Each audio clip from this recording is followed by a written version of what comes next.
There comes a moment silent, sacred, unseen by the world, when the ground beneath you dissolves not into chaos, but into something far more terrifying. Trust.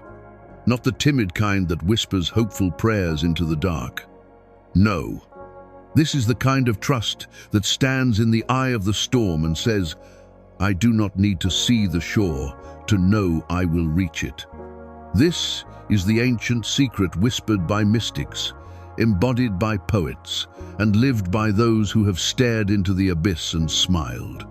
Trust as if everything is already done, not as a wish, not as a fantasy, but as a fundamental alignment with the architecture of reality itself. You see, most people live in the future. They chase outcomes, cling to plans, and measure their worth by what they have yet to achieve. But the soul does not breathe in the future. The soul breathes now in the eternal present, where past and future collapse into a single point of radiant being. And it is only from this place that true creation begins. Because when you trust as if everything is already done, you are not denying reality. You are reclaiming your role as co-creator. Think of it. Every great work of art was born not from certainty, but from a quiet knowing that preceded proof. Michelangelo did not carve David because he saw the statue in the stone he carved, because he knew it was already there. So too with your life. The love you seek, already written in the rhythm of your heart. The purpose you chase, already echoing in the silence between your thoughts. The peace you long for, not waiting beyond the horizon but blooming within you right now, if only you would stop running long enough to feel it.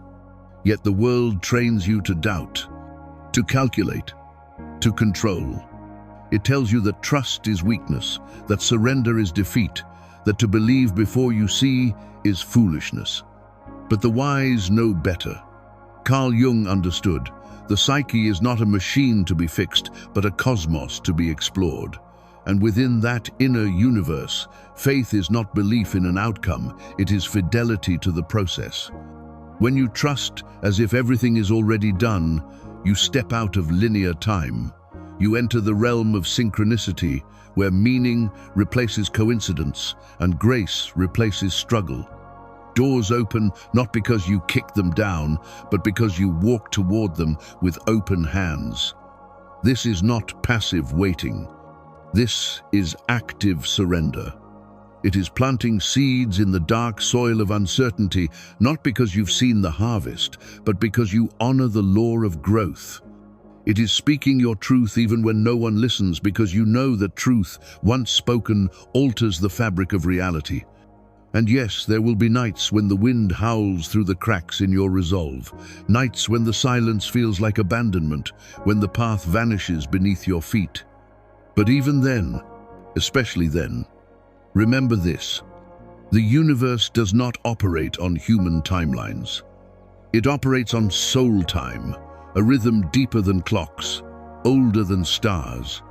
What feels like delay is often divine incubation. What feels like loss is often liberation in disguise.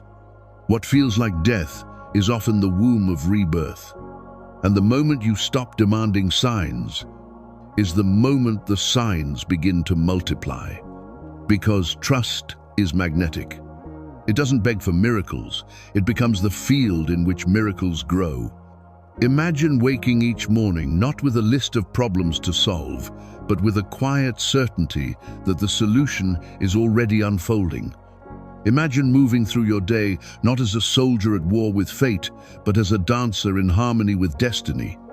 Your breath slows, your eyes soften, your actions become precise, not frantic. You no longer push rivers, you learn to flow with them. And in that flow, something extraordinary happens.